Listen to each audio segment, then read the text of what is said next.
iglesia a través del ministerio de apóstol otorgado por el Espíritu Santo. Santo es Dios. Conclusión. Solo hay 12 apóstoles, testigos y acompañantes del ministerio y resurrección de Cristo. Solo hay 12. Todos los demás no son apóstoles, puesto que no fueron testigos y acompañantes, sino que ejercen el ministerio de apóstol y son enviados a hacer tal obra de apostolado. Sencillo y claro. ¿Correcto? ¿Lo estamos entendiendo? ¿Lo estamos entendiendo? Gloria al Señor. Seguimos. Preguntamos ahora, ¿era por lo tanto el apóstol Pablo uno de los 12 apóstoles de Cristo?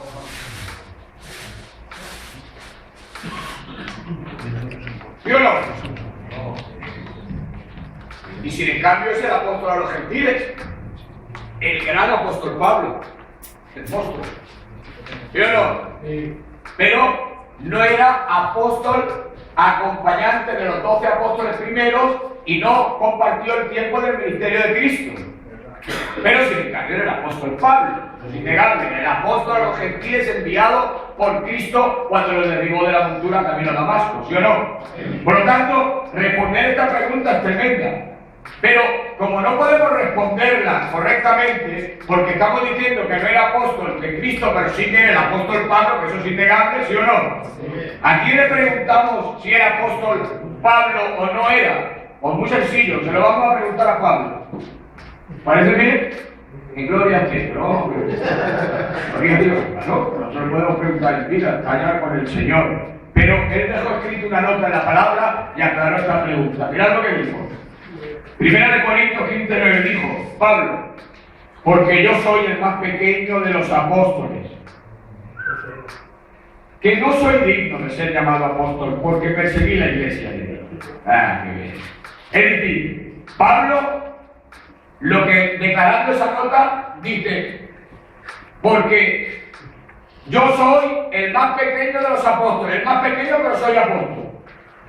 Pero no soy digno de ser llamado apóstol porque perseguí la iglesia del Señor. ¿Qué quiere decir aquí Pablo? Pablo lo que quiere decir es muy sencillo. Yo soy apóstol a los gentiles enviado por Cristo resucitado. Y eso no me lo quita nadie. Pero no dejo de respetar a mis hermanos apóstoles que pusieron a Matías con las características que tenían que tener de haber visto a Cristo resucitado y de haber acompañado a Cristo. También respeto a mis hermanos que yo no soy apóstol de Jesucristo igual que ellos, pero soy el apóstol más pequeño porque no soy como ellos, pero soy el más pequeño, pero soy apóstol. Aleluya. ¿Lo estamos entendiendo, hermano? El mismo Pablo se respondió y dio la respuesta, como diciendo, yo no soy Pedro, Pedro fue el que acompañó al Señor, pero Cristo me envió a mí y por lo tanto, como enviado de Cristo, me considero apóstol. Santo es el Señor. ¿Lo estamos entendiendo, hermano? Pues entonces, ¿qué pasa con Pablo? Que Pablo era el apóstol a los gentiles. Y Pablo, es tremendo el misterio de Pablo, pero claro, como no podemos hacer más que preguntarle a Pablo, y Pablo nos ha contestado, ¿sí o no? Amén. ¿Nos ha contestado Pablo? Claramente, pues ya lo vamos a dejar que disfrute de la gloria del Señor y vamos a seguir con la lección. Gloria a Dios. Gloria a Dios. Es decir, que en el mismo Pablo lo sabía. Lo sabremos, él ya lo sabe.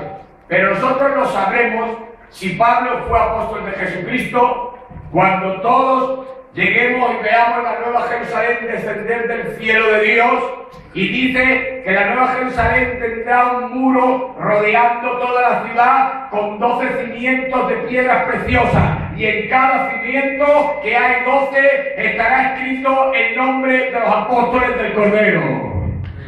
Y si aparece el nombre de Pablo ahí, nosotros lo veremos y diremos, ¿acordáis de la lección que dimos? Ahí está su nombre. Él es el apóstol de Jesucristo. Santo es Dios.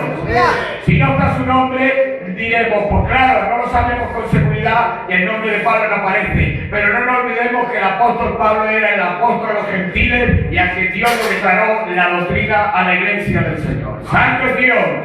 Santo es el Señor. Seguimos al otro paso. Esta lección es muy breve y muy concisa, porque no se le puede añadir muchísimo más.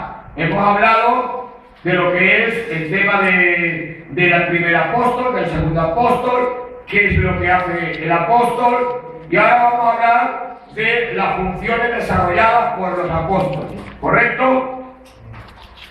Cuando hablo de funciones desarrolladas por los apóstoles, no podemos irnos a los primeros apóstoles de la Biblia, porque está escrito. Vamos a irnos a los hermanos que tienen el ministerio de apóstol y que realmente es la labor de ellos y cómo se desarrolla en la obra de apostolado a través del ministerio de apóstol. ¿De acuerdo? Vamos a hablar de nuestros tiempos, del tiempo de la iglesia y cómo ejercen los hermanos el ministerio de apóstol. Santo es Dios, santo es el Señor. No nos olvidemos que el apóstol de Cristo solo hay 12, pero el apóstol de la iglesia es todo aquel siervo que se ha enviado a hacer la obra de apostolado. A través del ministerio de apóstol, que hoy en día los hay, en nuestra obra los hay, gracias al Señor. Santo es Dios, santo es Dios. El ministerio de apóstol, queridos hermanos, es sobre todo un padre espiritual.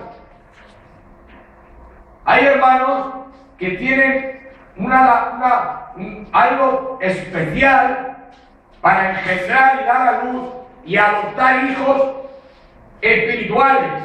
Es decir, que según 1 Corintios 4:15 vemos que una de las características del ministerio de apóstol es engendrar, dar a luz hijos espirituales y adoptar hijos que se ven sin padres por las cosas de la vida, se ven sin la protección de un padre espiritual, pues no solamente tienen capacidad de engendrar y dar a luz a hijos espirituales, sino que también saben adoptar hijos que no tienen padres y son protectores, son gente que traen las personas a Cristo y los tienen toda la vida vigilando, cuidándolos, protegiéndolos, hasta que el Señor se los lleva al cielo.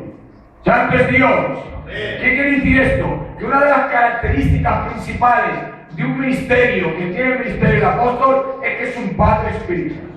Tiene muchísimos hijos espirituales. Y en nuestra obra hay más de un hombre, y más de 10, y más de 20, y más de 50, y más de 100 hombres que han engendrado una cantidad tremenda de hijos espirituales. ¿Sí o no? Amén. Y hasta el día de hoy nos cuidan. Hasta el día de hoy nos cuidan. Hasta el día de hoy guardan a sus hijos espirituales.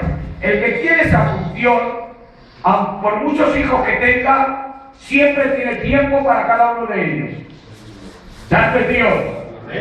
Por muchos hijos que tenga, siempre tiene un minuto en su día o media horita en su día para atender la necesidad de un hijo espiritual. El que es un padre espiritual, para levantarlo y no olvidarse de él, lo que pase lo que le pase y no acordarse de él, es porque no tiene ese engendramiento del ministerio de Dios en él. El que tiene la función, sí, Ricardo tiene eso, la que tiene la función de tener los flecos de padre espiritual es un hombre que levanta, te lleva al Señor, te bautiza, te levanta de candidato y eres obrero con 20 años y todavía estás obedeciendo a tu padre, todavía estás sujeto a tu padre, todavía estás agradeciéndole a tu padre y no hay que te aparte de tu padre espiritual porque te fías de él hasta la muerte. ¡Santo es Dios! ¡Santo es Dios! ¡Santo es Dios! Bendecidos los hombres que saben tener hijos espirituales.